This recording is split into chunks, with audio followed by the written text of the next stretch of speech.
Welcome to Guruji Uttarakhandi channel. Friends, आज हम prokaryotic cell के बारे में पढ़ने वाले हैं।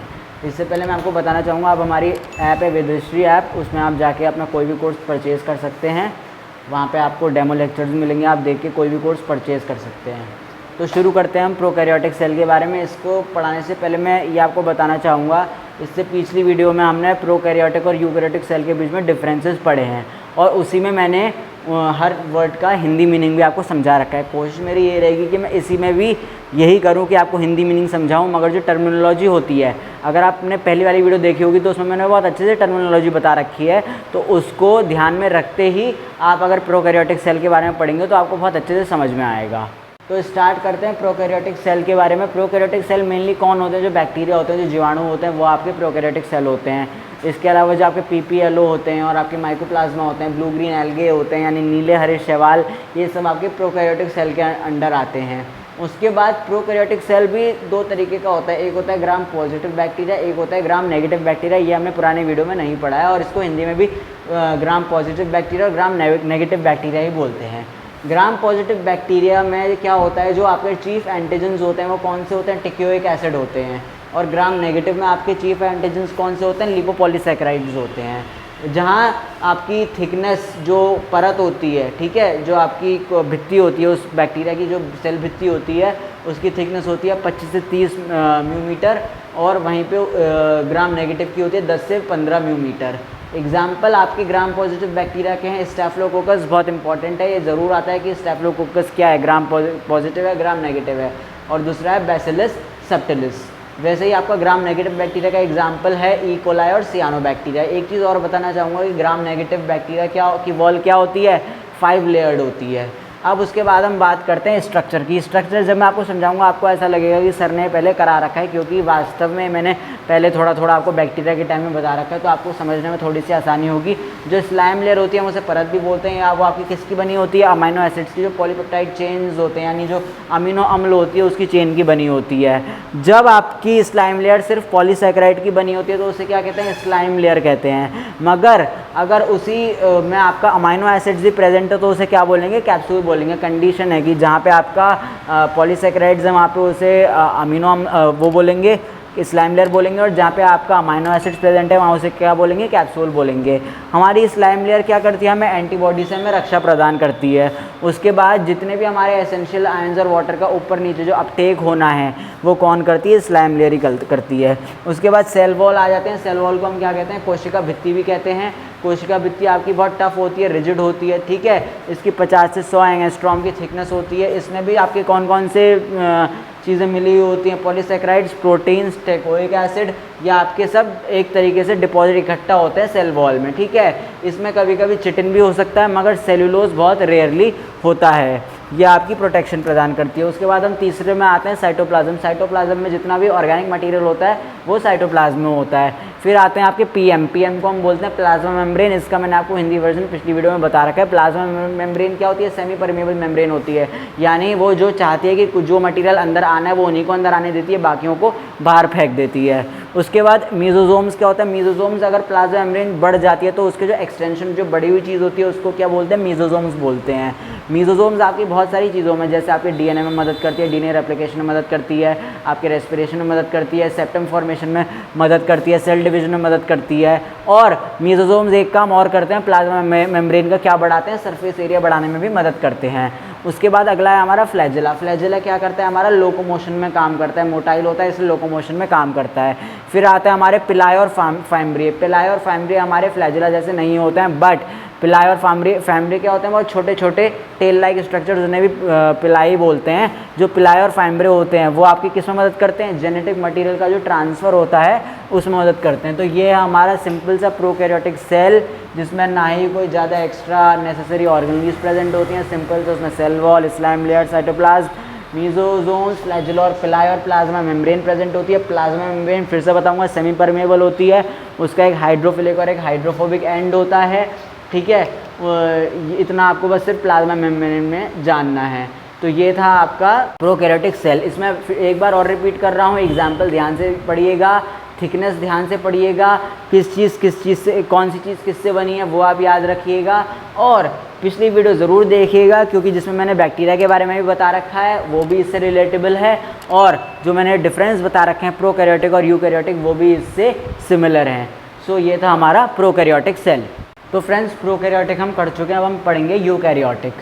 यूकैरियोटिक वो होते हैं, जैसे हमने पढ़ा था कि बैक्टीरिया कौन सी किंगडम के अंदर आता है, मोनेरा के अंदर आता है। वैसे जो यूकैरियोटिक सेल आते हैं वो कौन सी किंगडम के अंदर आते हैं, जितने भी प्रोटिस्ट होते हैं, फंजाई होते हैं, एनिमल्स होते हैं, यूकैरियोट्स उनके ग्रुप में आते हैं।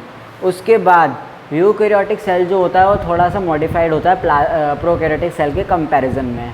तो आपको वो चीज़ अच्छे से समझ में आए इसलिए आपको स्क्रीन में 2 डायग्राम दिखेंगे, वो दोनों डायग्राम होंगे आपके यूकैरियोटिक सेल के ही, मगर वो उनमें क्या डिफरेंस होगा वो मैं आपको बताऊंगा। तो स्टार्ट करते हैं। अब जैसा कि आप स्क्रीन में देख रहे हैं कि आपको 2 डायग्राम दिख रहे हैं, तो इसमें आप क्या पता लगा सकते हैं। अब ये 2 चित्र जो आपको दिख रहे हैं ये क्या है, ये यूकैरियोटिक सेल के ही चित्र हैं, मगर यूकैरियोटिक सेल भी क्या होते हैं आपके, मैंने आपको बताया था एक जैसे नहीं होते हैं, आइडेंटिकल नहीं होते हैं। तो ये आपके होते हैं 2 तरीके के, एक होते हैं प्लांट सेल और एक होते हैं एनिमल सेल। इनमें बहुत सारी चीज़ें सेम होती हैं मगर कुछ चीज़ें डिफरेंट भी होती हैं। जैसे अगर मैं आपको बताऊं, आप पहले वाले डायग्राम में देखिए, जो पहला वाला डायग्राम है प्लांट सेल का। प्लांट सेल में आपको क्या मिलेगा, क्लोरोप्लास्ट मिलेगा, मगर वही क्लोरोप्लास्ट आपको एनिमल सेल में नहीं मिलेगा। ठीक है। उसके अलावा आप अगर चले जाएंगे अपने सेल वॉल में चले जाएंगे तो आपको प्लांट सेल में सेल वॉल मिलेगी बट एनिमल सेल में सेल वॉल नहीं मिलेगी। तो ये कुछ माइन्यूट से डिफरेंसेस है जो आपको पता होने चाहिए जब आप पढ़ रहे हैं प्लांट और एनिमल सेल, यानी वनस्पति कोशिका और जीव कोशिका। ठीक है। उसके बाद एक चीज़ और मैं आपको बताना चाहूँगा कि ये छोटी मोटी चीज़ें जैसे nucleus, nucleolus, Golgi apparatus, plasma membrane, cell wall, mitochondria, ribosomes, chloroplast, इन सब की हिंदी वर्जन में आपको बता चुका हूँ। आपको बस याद रखना है डायग्राम देख के कि किस में क्या प्रेजेंट है, किस में क्या प्रेजेंट नहीं है। उसके बाद अब हम आते हैं अपने एनिमल सेल में। एनिमल सेल में आपको कुछ चीज़ें नई नई आपको समझ में आएंगी। जैसे आपको एंडोप्लाज्मिक रेटिकुलम मैंने आपको बताया, मगर मैंने आपको ये नहीं बताया कि एंडोप्लाज्मिक रेटिकुलम भी 2 तरीके का होता है। एक होता है स्मूथ एंडोप्लाज्मिक रेटिकुलम, एक होता है रफ एंडोप्लाज्मिक रेटिकुलम। ठीक है। वैसे ही आपका गोल्जी अपैरेटस प्लांट सेल में होता है, एनिमल सेल में भी होता है।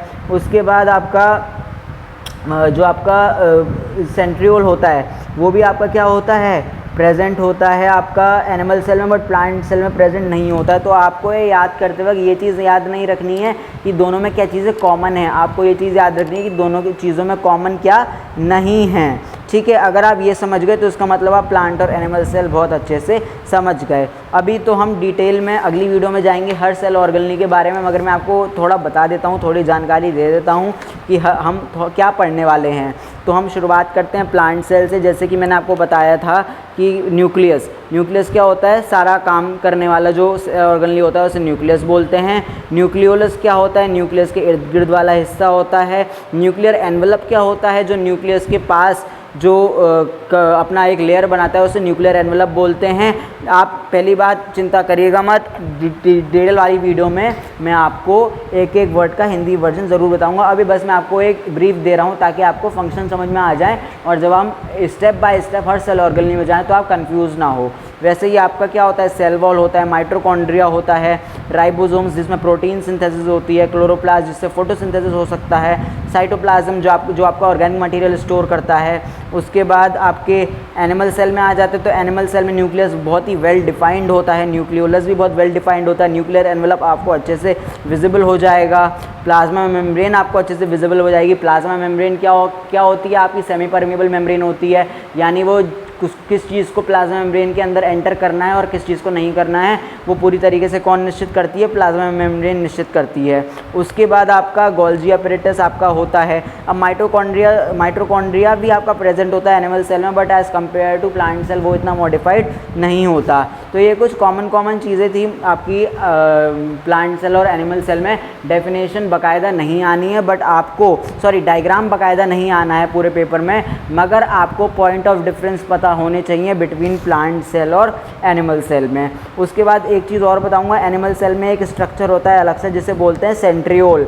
सेंट्रियोल आपका जो होता है एनिमल सेल में प्रेजेंट होता है, मगर प्लांट सेल में बिल्कुल किसी भी तरीके के प्लांट सेल में सेंट्रियोल नहीं होता है। उसके अलावा और स्ट्रक्चर हो गए जैसे आपके प्लास्टिड हो गए, प्लास्टिड आपके प्लांट सेल में प्रेजेंट होते हैं मगर वो एनिमल सेल में एंटायरली एब्सेंट होते हैं। उसके बाद एक चीज़ और बताऊंगा, यूकैरियोटिक सेल जो हम पढ़ रहे हैं इसमें क्या होता है, जो जेनेटिक मटेरियल होता है वो ऐसे ही नहीं फैला होता है। जेनेटिक मटेरियल किसके अंदर स्टोर होता है यूकैरियोटिक सेल में? क्रोमोसोम्स के अंदर। क्रोमोसोम्स के अंदर जेनेटिक मटेरियल होता है। क्रोमोसोम्स क्या होते हैं? आपके थ्रेड लाइक स्ट्रक्चर होते हैं, जो आप पढ़ेंगे कि हम डिटेल में पढ़ेंगे कि क्रोमोसोम्स कितने तरीके के होते हैं, क्रोमोसोम्स क्या होते हैं, उनका फंक्शन क्या होता है। बट आप ऊपर से जान लो कि क्रोमोसोम का फंक्शन होता है डीएनए इन्फॉर्मेशन को स्टोर करना। और इसके साथ साथ मैंने आपको थोड़े डिस्कवरी भी बताई थी कि आपका जैसे मैंने आपको बताया था कि गोल्जी एपैरेटस किसने दिया था? गोल्जी एपैरेटस दिया था आपका कैमिलियो गोल्गी ने दिया था। न्यूक्लियस आपका किसने डिस्कवर किया था? न्यूक्लियस आपका डिस्कवर किया था रॉबर्ट ब्राउन ने। तो ये कॉमन चीज़ें हैं जो आपको पता होनी चाहिए। वैसे ही मैंने आपको बताया था कि सेल किसने डिस्कवर किया था? रॉबर्ट हुक ने डिस्कवर किया था। ऐसे ही आपका प्रोटोप्लाज्म किसने डिस्कवर किया था? जे पुरकिंजी ने डिस्कवर किया था। सेल थ्योरी किसने बताई थी? स्क्लेडीन स्क्वान ने बताई थी। ऐसे ही आपका माइटोकॉन्ड्रिया किसने डिस्कवर करा था? सी बेंडा ने डिस्कवर करा था। और प्लाज्मोडेस्माटा जो आप देख रहे हो आपका कहाँ पे प्रेजेंट है? प्लांट सेल में प्रेजेंट है। प्लाज्मोडेस्माटा किसने दिया था? स्ट्रैट्सबर्गर ने दिया था। तो ये बहुत ही कॉमन बट वेरी इंपॉर्टेंट चीज़ें हैं जो आपको पता होनी चाहिए। ये आज मैंने आपको यूकैरियोटिक सेल के बारे में इंट्रोडक्शन दिया है ताकि जब हम आगे इसके पूरा स्ट्रक्चर पढ़ें तो आप कंफ्यूज ना हो कि ये इसमें ये नई चीज़ें कहाँ से आ गई हैं। मैंने आपको कंपेयर करके इसलिए समझाया है ताकि आपको पता चल जाए कि अब आपको यूकैरियोटिक सेल में क्या पढ़ना है क्या नहीं पढ़ना है। डायग्राम अच्छे से देखिए, खुद कंपेयर कीजिए, हो सकता है स्क्रीनशॉट लेके आप बाद में डायग्राम को अच्छे से ऑब्जर्व कीजिए और इसी डायग्राम को फॉलो करिएगा, क्योंकि बहुत जगह आपको हर एनिमल सेल और प्लांट सेल के अलग अलग डायग्राम मिलेंगे, बट हमारे यहाँ वेदश्री में आपको एग्जैक्ट डायग्राम दिया जा रहा है जिससे आपको कोई भी दिक्कत नहीं होगी। तो ये था हमारा यूकैरियोटिक सेल के बारे में जो हमने पढ़ा है। हमने किससे रिलेट करके पढ़ा है? प्रोकैरियोटिक सेल से रिलेट करके पढ़ा है। आई होप आपको ये कंटेंट समझ में आया होगा। नेक्स्ट वीडियो में आपको यूकैरियोटिक सेल के बारे में डिटेल में बताएंगे, जिससे आपको बहुत आसानी हो जाएगी यूकैरियोटिक सेल समझने में। तो फ्रेंड्स, देख लिया होगा आपने डायग्राम प्रोकैरियोटिक और यूकैरियोटिक सेल का। फिर से कहूँगा कि डायग्राम अच्छे से ऑब्जर्व कीजिएगा और हमारा ही डायग्राम ऑब्जर्व कीजिएगा, क्योंकि आपको बहुत जगह बहुत पोर्टल्स में आपको अलग अलग डायग्राम मिलेंगे, मगर हमारे यहाँ वेदश्री में आपको एग्जैक्ट डायग्राम मिल रहा है जिससे आप कंपैरिजन कर सकते हैं बिटवीन द प्रोकैरियोटिक और यूकैरियोटिक सेल के बीच में। नेक्स्ट वीडियो में हम आपको यूकैरियोटिक सेल के बारे में बताएंगे, जो उसकी स्पेशलाइज सेल ऑर्गेनेलीज हैं जिनके बारे में पढ़ना है ना, वो हम आपको बताएंगे। मगर उससे पहले मैं आपको एडवाइस करूँगा कि जो भी हम पढ़ने वाले हैं आगे आने वाली वीडियो में जो हम पढ़ने वाले हैं वो आप ज़रूर पढ़ें, मगर इस वाले कंटेंट को एक बार ध्यान रख के पढ़ेंगे तो आपको चीज़ें बहुत अच्छे से समझ में आएंगी। आई होप आपको ये वीडियो समझ में आई होगी। Thank you for watching us. For more online courses, download Vedasri